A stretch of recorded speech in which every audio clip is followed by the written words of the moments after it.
আজ ভারতের পার্লামেন্টে বাজেট পেশ হলো। বাংলা থেকে কয়লা, তেল, বন্দর সবকিছু লুটে নিয়ে যায়।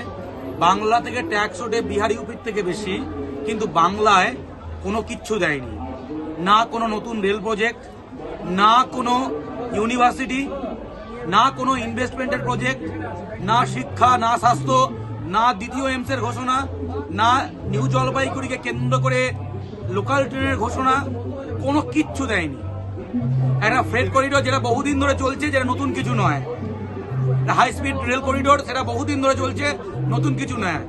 12 জন সাংসদ আছে, কেউ পূর্ণমন্ত্রী নেই এবং তারা কিচ্ছু আনতে পারেনি।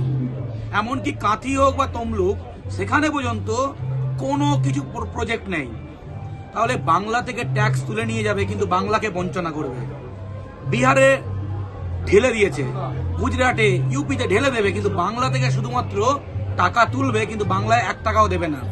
আপনি তৃণমূল করুন, বিজেপি করুন, কংগ্রেস করুন, সিপিএম করুন, যাই করুন, আপনি বাংলায় ট্যাক্স দেন, বাংলা থেকে টাকাটা তুলে নিয়ে যায়। কিন্তু এখানকার উন্নতির জন্য, বাংলার উন্নতির জন্য, বাঙালির উন্নতির জন্য পরিকাঠামোগত, রেল, শিক্ষা, স্বাস্থ্য, কোনো কিছুতে কোনো প্রজেক্ট দেয়নি।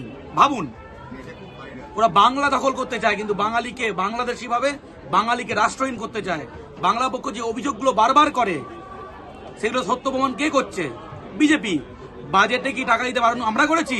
কিন্তু ওরা বাঙালিকে শেষ করতে চায়, বাঙালিকে বঞ্চনা করতে চায়, বাংলা দখল করে বাংলাকে লুটতে চায়, কিন্তু বাংলাকে কিছু দিতে চায় না। সেটা বাজেটে বারবার প্রমাণিত হয়েছে, আবারও প্রমাণিত। 12 জন সাংসদের কেন্দ্র কোনো কিছু আনতে পারেনি। লজ্জা, ধিক্কার, লজ্জা এবং ধিক্কার।